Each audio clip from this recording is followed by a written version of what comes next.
大家好，宠粉的一太又来了。打戏可以说是古装剧的一大看点，除了看导演的运镜、武打设计之外，演员的身段、眼神是否到位也很关键。以前打戏是行云流水，需要提前进组训练。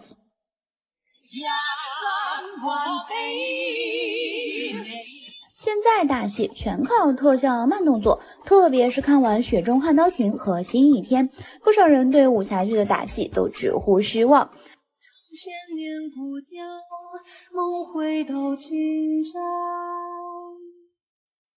失望归失望，新生代演员里还是有几位打戏出众的，他们都是颜值和演技并存，而且打戏看着十分过瘾，甚至让一众观众看得口水直流。他们的打戏究竟有多牛呢？接下来以太就带大家一起来扒一扒。最先出场的必须是三十弟弟，星汉灿烂都看了吗？大家有没有被荷尔蒙爆棚的凌不疑撩到呢？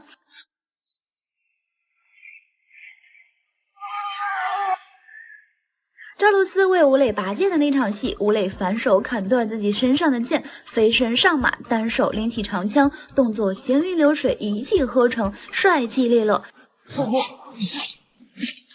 北剿北，御敌杀敌。可以说吴磊的基本功从小就很扎实。出演《琅琊榜》时，他才不到14岁，但是在剧中的打戏可是一点都不含糊。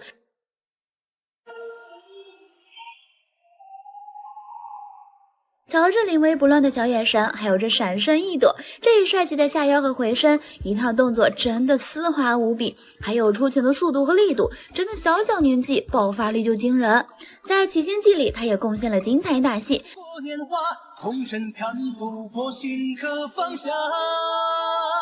这拔刀的姿势，冲上前去的霸气，挥刀砍下时的干脆利落，还有最后这个反手杀，真的太飒了。最绝的当然还有影里的一把大刀，耍的是天花乱坠，不管是上劈还是下切，或者是漂亮的转身，真的兼具了飘逸和力量。尤其是那个转身砍下去的动作，肉眼可见的能看到身体下倾下去的压迫感。如今的吴磊出演的角色也是越来越硬汉，打戏上呢也是越来越老练。打戏同样让人惊艳的还有美人师兄郑业成，他不仅能用自己的身材撑起飞鱼服，把飞鱼服甩起来，因为不用替身，导演呢也敢给远景镜头，切到脸就是演员，全程行云流水，看得人非常舒适。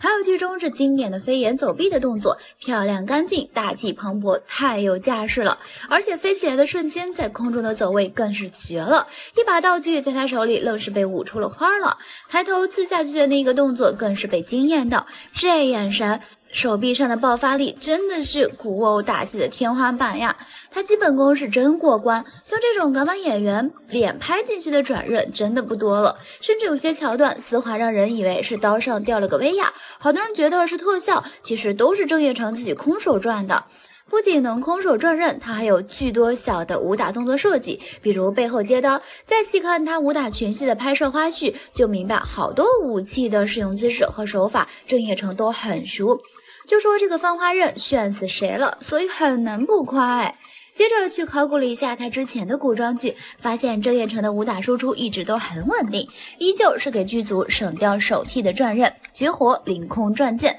单手双手都能来，换成扇子也照样行云流水，起势落地都相当一气呵成，确实很帅了。后来查了一下，惊讶的发现郑业成果然是有真功夫在身上，从小就练京剧童子功，10岁考入上戏附属中学练武生，大学念的也是名牌科班的京剧表演系，所以这种程度的翻转跨越，对台上操起家伙就这样的他，日常训练是这样的他，综艺节目里是这样的他而言，完全就是小菜一碟。在内娱打戏很长一段时间都这样 and 这样，真的很能理解为什么能在吹郑业成的古装打戏了。成毅的打戏也可以放心吹，在青云志期间他的打戏就已经很不错了，但身段还是差点意思，被网友 diss 虎背熊腰。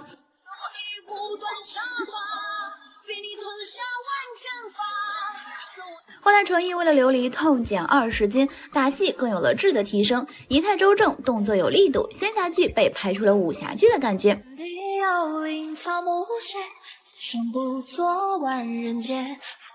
先说动作方面呢，真的是势如破竹，一气呵成，非常带感，是形神兼备的一种美。有舞的飘逸在里面，又有打的力量感。不仅如此，程毅演打戏时，就连他的眼神都充满了戏，隔着屏幕都能感受到一股肃杀的气氛，简直太带感了。其实程毅自己并没有学过武打，也不是舞蹈演员，他的武打戏能做到如今这一点，大多是因为他自己的好学。看花絮，他为了拍出效果，硬生生被吊在空中旋转了 N 圈。这段13届打戏，连招行云流水，兼具美感与力量，算是程毅全剧最高光的时刻了。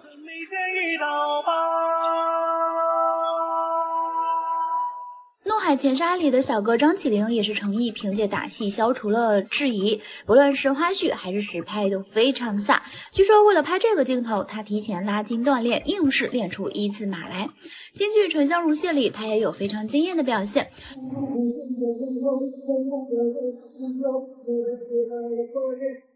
95后新人演员肖宇良从打戏到眼神、长相，最符合三叔笔下的张起灵及武力值的天花板。人间看不见的角色，空中一字马、剪刀腿、抡拳、挥刀、二段踢、膝踢，非常有力道，甚至看不出吊威亚的痕迹。难怪观众纷纷留言，很久没看到这么酣畅淋漓的打戏了，绝子。肖宇良本人学过10年舞蹈，成绩优异，且小时候学过武术，所以他拍打戏非常得心应手，动作快，姿态美，或蛇形走位，或圆形走位，收放自如，身手担得起漂亮2字。这一版张起灵除了打戏好之外，微表情也很到位。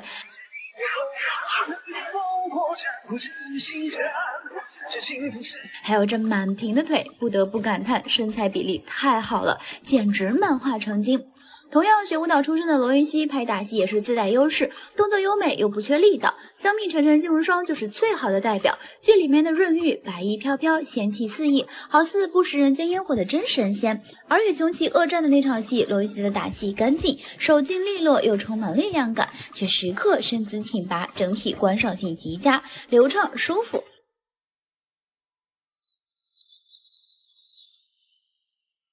这是他提前进组1个月的打戏训练花絮，最后貌似累得在垫子上睡着了，可见罗云熙的认真程度，他不红谁红。另外本人又亲自配音，也就是说润玉能火绝不是意外。无妨碍我淡泊，但求爱我长久。后来的月上重火，多少人被这段扇子对打戏吸引入坑。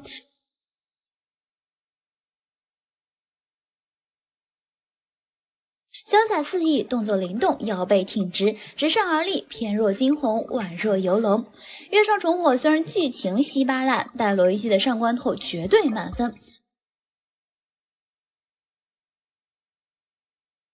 看似文弱的朱一龙，实则也是拍打戏的好手。叛逆者里的林南生动作戏不多，但有几场特别真实，快准狠，拳拳到肉。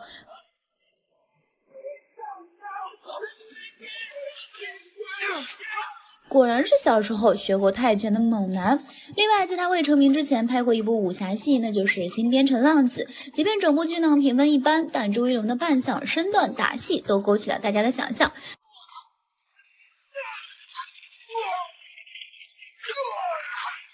长刀入鞘，黑衣红发带，动作娴熟，实力打架加耍双刀，整体动作利索干净，再加上朱一龙眉眼里的戏，配上一句台词：“我的刀不是用来看的”，尽是浓浓的老式武侠韵味。可见他最后能红不是没有原因的，演技好，长得好，打戏还好，可惜剧本后期崩了，感情戏太多，浪费了好看的打戏。大爆剧陈情令的打戏基本都是不靠五毛特效的，虽然肖战的银老祖武打场面不多，但是他还是不放过任何一次机会，亲自上阵，一次次试练武术动作，直到达到自己最满意的效果。他的武打动作干脆利落，不拖泥带水，而且一脸酷毙的表情。相比于陈情令里的武打戏份少，玄幻 IP 大剧《斗罗大陆》里肖战的打戏量很大，化身空翻小能手的肖战一招一式带给人行云流水的感觉，而且每一个动作表情都和武打招式完美衔接。王一博在《陈情令》里很多大量打戏也都是他亲自上阵，虽然他没有学过武打，但是他凭借着精益求精的态度，还是带给我们一场武打盛宴。面对群敌，沉着冷静，一把夺过对方宝剑，将对方打退，整套动作酣畅淋漓，而且还是单手，挥刀斩人的动作也是毫不留情，下刀是又快又准又狠，身形摆动不显得僵硬，而是很柔软。所以招式非常干脆有力。打斗中，当宝剑换成扇子，王一博一个轻盈转身，手抓扇子，姿势优美的挡过对方的宝剑，淡定从容。毕竟是练过舞蹈的，王一博身体柔韧性非常强，所以对打起来也是美感十足。任嘉伦不仅颜值高，而且在剧中的演技也属1级棒，尤其剧中很多精彩的打斗场面，让人直呼久违的武打戏又回来了。没有特效，没有慢动作，任嘉伦的每一个招式都充满力量。他虽然不是武行出身，但是在剧里的近身搏斗的招式十分果断利落，而且空中连环踢也是力道十足，左右搏击外加腿踢，将对方打得狼狈不堪。这套招式耍下来，丝毫看不出任嘉伦是业余。除了近身肉搏的戏非常精彩以外，任嘉伦的剑术也是花招不断。只见剑在他手上灵巧的旋转几个圈，然后他一把将剑反击，并准确阻挡了对方刺过来的剑。这个剑花玩的实在是漂亮，配上犀利的眼神，更让人回味无穷。古装剧拍不停的徐凯，几乎每部剧都在打，下身躲开，精华在于一定要清楚展示刀尖对鼻梁只有 0.01 公分距离。这些小儿科镜头不断在刷新观众们对武打戏的认知下限。以前特效不够，拿命和演技凑，现在是拿粉丝群体凑。今天咱们就来看一下真正的武打戏和过家家武打戏的差距有多大。且试天下开启了一个全新的剧种——古装偶像抗战神剧。女主不仅能一箭射炸敌人的重磅武器火炮，搞得敌人还得反过来保护火炮。剧中号称千百年来无人能破的旋风阵，其实就是土兵围在一起转圈圈，把敌人给转晕，随后放出终极大招盾牌阵。士兵们拿着盾牌摆出王八状疯狂移动，战术牛逼也就罢了，女主更是天下无敌，单挑敌方老大。由于武力太过强大，逼得摄影老师愣是使出了印度运镜，我转我转我转转转。主角晕没晕我不知道，反正观众是晕了。看到如此战争场面，姨太的反应 be like， 这哪是且试天下，这简直就是气死天下吧。这么尴尬的场面，赵露思本人看了都想主动退圈。小制作糊弄观众也就罢了，但大制作呢更离谱。每次有一部号称 S 级的大制作诞生，观众就会再一次被编剧当成大聪明。比如这部《镜双城》，黎枫和陈钰琪化身两台仿佛冰冷且没有任何感情的机器人，一个悲伤蛙，一个胖头鱼。打戏这个运镜忽大忽小，忽远忽近，打了又好像没打，又好像两人没打够。别人运镜是德芙，全程纵享丝滑，而这部运镜是跳跳糖，一弹一弹把观众都给运吐了。同样还有雪中悍刀行，男主这边都快吐血身亡了，女主还要先无重力飞到空中拜拜天地，再俯冲到他身边，整一个迷惑的大动作。至于打戏全靠想象，观众形容剧中的打戏是未见招式，徒留残影。武打场面主要靠慢镜头、背景音、转圈圈、翻跟头来成一系列的花架子。很多人表示不得不开2倍速观剧，或许主创是想追求写意和留白的武侠美感，但是粗糙的场景和特效又让作品跌入了现实。有人吐槽剧中一个动作重复3遍，人物特写镜头多方向摇摆的打戏场面可以当作鬼畜区2创的热门题材了。与之相比，以前武打剧的打戏利落干脆，拳拳到肉，有攻有防，见招拆招，动作复杂好看，充满了力量感。比如2004年播出的《水月洞天》，无论主演还是配角几乎都有不俗的武打功底。饰演主角童博的余波曾练过武术，弟弟童战的杨俊逸则是国家武术运动员。此外还有张晋、释小龙这些拍武打戏出身的演员，也都在剧中贡献了相当精彩的打戏。张晋和释小龙对打的一段，招式衔接极其流畅自如，两人你来我往之间看得眼花缭乱，但招招扎实，拳拳到肉，没有半点要用特效和慢镜头遮遮掩掩的必要。演员的武打功底一目了然，这才是真正的打拳教学。现在的打戏则是无穷无尽的慢动作，设计敷衍的招式，加上演员的无力表演，以及粗制滥造的特效，也难怪频频陷入争议。比如新版《倚天屠龙记》张无忌的光明大战，也没有武打招式，就是飞来飞去比力气。最后给一个击掌的特写镜头，算是打赢了少林高僧。该剧播出后被观众吐槽滥用慢镜头，哪怕用2倍速观看依旧觉得尴尬。众多迷之镜头分分钟让人想给导演发一句语音，是不是别人不发火就把别人当傻子啊？曾拿下无数最佳动作设计奖的香港打星洪金宝就曾直白地给出动作戏的标准，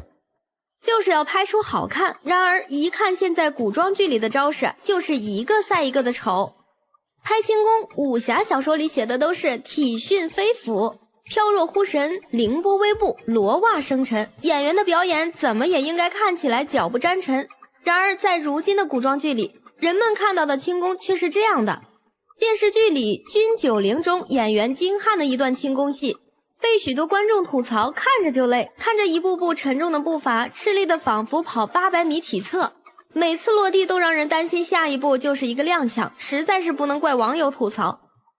这到底练的是重功还是轻功？脚上功夫的动作难看，许多武打戏的手上功夫就更不忍直视。新版《包青天》里展昭挽剑花，牛顿棺材板又按不住了。看大侠这一本正经的望着手里自动做圆周运动的宝剑，真是不知道手掌心被磨得疼不疼。硬核的武打动作都变成了5毛特效，还想表现主角的武力值，就只剩下一个办法：慢动作，飞身而起，慢动作5秒，拔剑刺向敌人，再慢动作5秒。用来下饭的剧，饭都吃完了，主角还没有开始打，观众不得不调出3倍的速度快进，因为一个不留神，屏幕就会被一个个漫长的定格镜头完全占据。无数个慢动作招式不断切换之间，还有主角嘴角露出的一抹原本只该属于霸道总裁的笑容。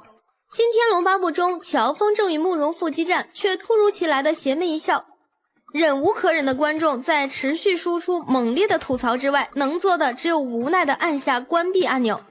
然后打开那些陈旧到甚至只有标签画质的古早古装剧，继而大呼这才是武侠呀。不过新生代演员中其实也有打戏比较出彩的，出身于中国戏曲学院京剧表演的武打小生郑业成，他在祝清好中的打戏让人看了直呼过瘾。由于是戏曲武生的出身，学京剧10年有余，祝清好里的每一场打戏他都是亲自上阵，飞檐走壁，精准落地，动作干净利落，一气呵成，有江湖高手那味儿了。就连一把道具刀在他的手中都变得杀气十足。最近热播的综艺里他也表现出色，而且获得了成龙的赏识。虽然自小习武功底扎实的演员毕竟在少数，但演员这一行原本就是为了角色去适应与改变的。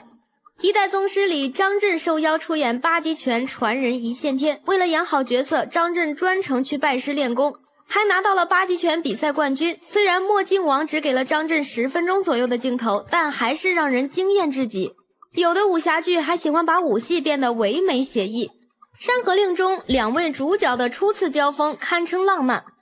没有刀光剑影、满屏的落花、飞沙、桃林、发丝、玉扇，以及主角放大特写面部的表情，用文字描述起来很难让人相信这是打戏镜头中出现的画面。老武侠剧中也不是没有唯美画风的柔和打戏，同样是使用白绫做武器。张继中版《神雕侠侣》中刘亦菲饰演的小龙女出场镜头放到今天依然惊艳，小龙女的打戏以柔克刚，出场时用的是长白绫，视觉上就容易出现柔绵的感觉，尤其是从屋顶踩着白绫缓缓走来的那一幕，仙气飘渺。但在接下来的武打戏中又力量感十足，充满侠气。后来据主创回忆，那场打戏剧组共拍了6个晚上。1997年版《天龙八部》里，乔峰用降龙18掌击退了4大恶人的桥段，演员黄日华和其他剧组成员整整拍了1个多月，每天都在重复着骑马、吊威亚练习招式，最后呈现出来一段不到10分钟却精彩绝伦的打戏。这样的拍摄方式放在现在简直就是天方夜谭了。除此之外，说到打戏漂亮，就不得不提到焦恩俊了。小李飞刀里，李寻欢在酒馆被众人围攻的一场戏中，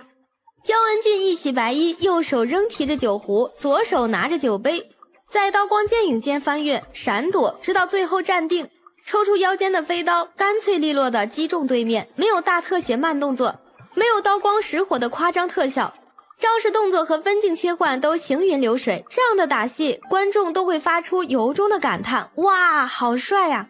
宝莲灯里的打戏也非常多，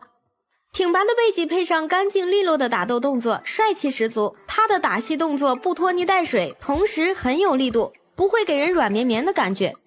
其中还包括难度很高的360度旋转、侧踢等动作，就连飞行动作也是仙气飘飘，这一套动作简直是丝滑无比，不像有的演员撅着屁股弓着腰，一看就是在吊威亚。虽然以前的古装剧画质很渣，但古装美男是真的帅。这些大侠们一招一式间那飘逸流畅、酣畅淋漓的美感让人称赞。1993年版《包青天》中，何家劲饰演的展昭就贡献了无数段堪称教学版的耍剑桥段，剑锋出鞘，手腕带动剑柄灵活的转动，每一个招式都凌厉又利落。一袭红衣更是侠气凛然。看过这样的舞剑打戏，实在不能怪观众对那些尬舞一般的武打戏进行吐槽。有人说让古装剧倒退10几年也行，那时候的侠是真正的粗布麻衣，风骨侠义；那时候的剑是刀剑如梦，快意恩仇；那时候的打戏都是武术指导亲自上阵当演员的。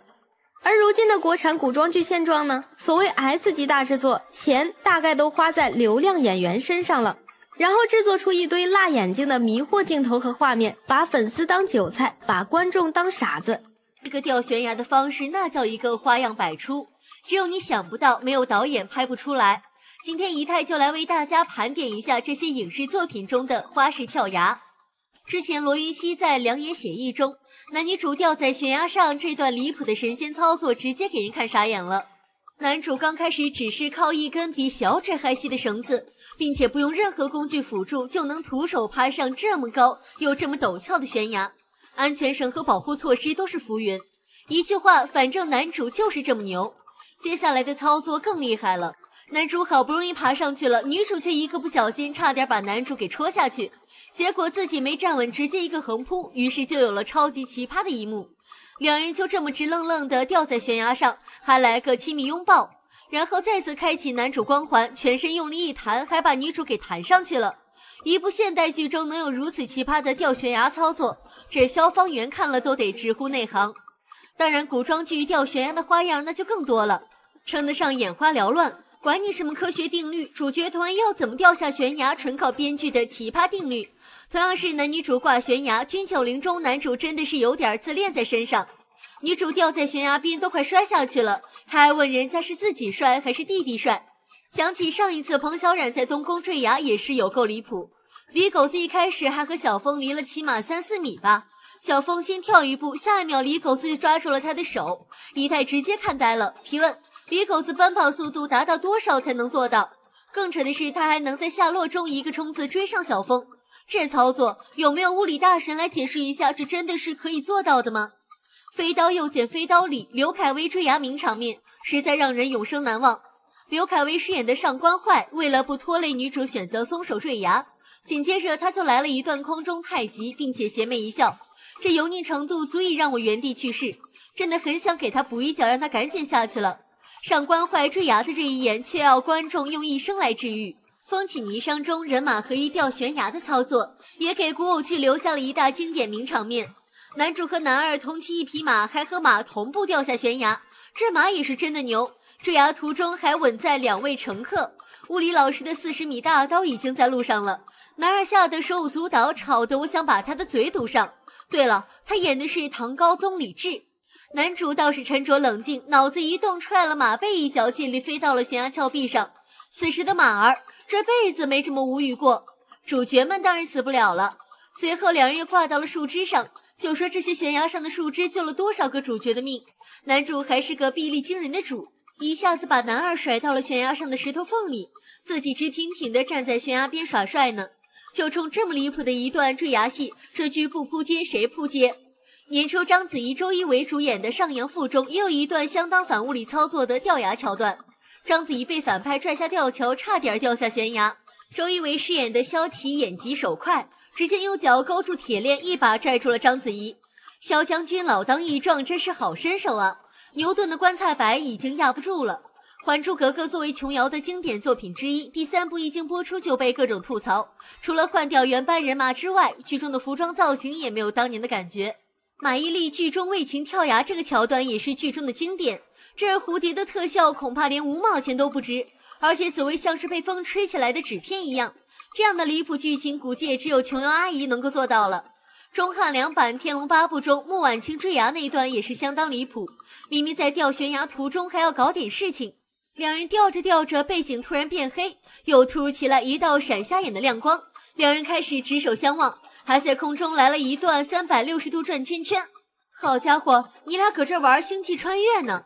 活色生香这部剧中有一个跳崖的镜头，也是受到了不少人的吐槽。李易峰抱着唐嫣，仅仅靠一根树藤就能准确地跳到山崖上的山洞中，这样的精准度也着实令人震惊。兰陵王妃这部剧在播出的时候可是收获了一大批剧迷。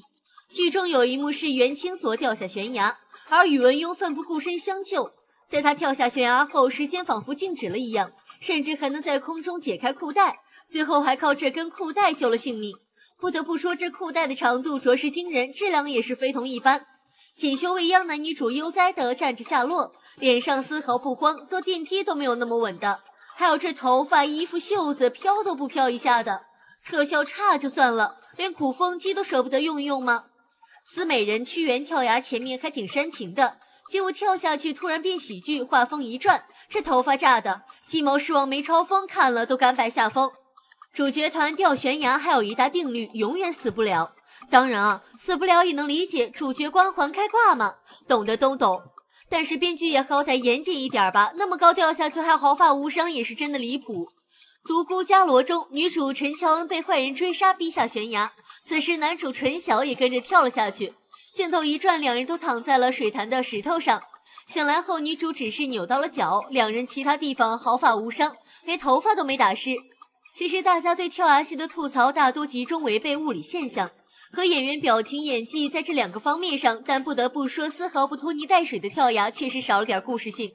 而且跳崖戏若是能拍得好看，也能成为经典。现代戏《伪装者》中，于曼丽死的那一段真的哭死，本来是去执行任务，明台在城墙上下放绳索拉着于曼丽，结果于曼丽沿着绳索下到一半，突然发现有陷阱。两人心里都明白这次可能就是永别，但明台依旧用尽全力想拉于曼丽上来。与一些古装剧中拉人的面无表情不同，明台的表情也全都在用力。这时候于曼丽一刀划断绳索，掉下去后摔伤吐血，随后用自己的全力战斗到了最后一刻。而明台在绳子被割断后，由于惯性直接被甩到了后面。咱就是说，这种跳崖看起来才比较真实。三生三世中素素跳诛仙台那一段堪称高潮，她站在诛仙台上万念俱灰，跳下去的那一刻，身后的夜华飞奔而来，连表情都是狰狞的，这紧张害怕的情绪真的演到位了。身体姿势也是飞扑出去的状态，把人物当时的心情展现的也是非常透彻。关键是飞扑出去连素素的衣服都没抓住，这才算是符合一点常理吧。还有凤九跳悬崖的那一段，帝君飞扑出去的那时候，双脚被侍卫抓住，虽然好像有点合理，但好笑也是真的好笑。星汉灿烂中凌不宁跳崖那段戏也很精彩，没有大家常见的狗血抓手腕，悬崖边上含泪说情话的戏码。一个大力把程少商向前推去，自己舍身跳下悬崖，再加上赵露思极具感染力的哭戏，瞬间把两个人的情感纠葛拉到顶峰。跳下去后虽然没死，毕竟有主角光环，但是也是身受重伤，治疗了很久才脱离危险，看的人是难过又感动。胡军版《天龙八部》中阿朱被乔峰打死后坠崖的那段也很真实，即使乔峰武功高强，但是也没能拉住阿朱。还有后来阿紫抱着乔峰从龙跳崖也是一绝，从得知死讯时的痛不欲生就能感受到阿紫对乔峰的痴狂。这段演绎被陈好展现得淋漓尽致，情绪张力十足。《仙剑奇侠传3》中也有一段经典的跳崖戏，那就是紫萱与顾流芳的殉情。先是被世人的追逐，后是上天对这段爱情的不认可，气氛被渲染到了最高潮。两人的跳崖也成为了一种为世人所不容的无可奈何，以至于一提起紫萱与徐长卿这段三世情缘，就能让人感受到浓浓的意难平。当然，情绪的渲染不一定是故事的悲情，也可以是背景音乐的推进。同样是《仙剑奇侠传3》，景天飞、徐长卿上蜀山，两人失足跳崖，千钧一发之际，魔剑赶来相救。在这段剧情里 ，BGM 的存在便显得尤为重要，瞬间将观众带入到紧张的氛围之中。魔剑救主让人感受到他与景天宿命般的牵扯。东方不败之笑傲江湖中，伤重的东方不败掉落悬崖，从令狐冲接住他到东方不败推开令狐冲，林青霞在这一刻展现出了充分的美感。临别时的那一眼道出了千言万语，眼神和嘴角带血的状态又让人体会到了来自东方不败的脆弱美，诡异却异常和谐。这里的林青霞并没有像如今演员们跳崖后使劲冗长的身体平铺在屏幕中的手舞足蹈，而是一切恰到好处，让故事戛然而止，回味无穷。不过有一说一，当年这布景真的是有够简陋的。跳崖作为电视剧的经典桥段之一，不仅能促进人物感情发展，还能解决人物矛盾。不过每次看到这一些离谱的坠崖剧情时，总是让人忍不住吐槽。那么你还想了解影视剧中哪些有趣的情节呢？欢迎在评论区留言讨论哦。好了，今天的视频就到这里了。如果喜欢四姨太的视频，就请多多订阅和关注。四姨太每天都会更新精彩内容哦。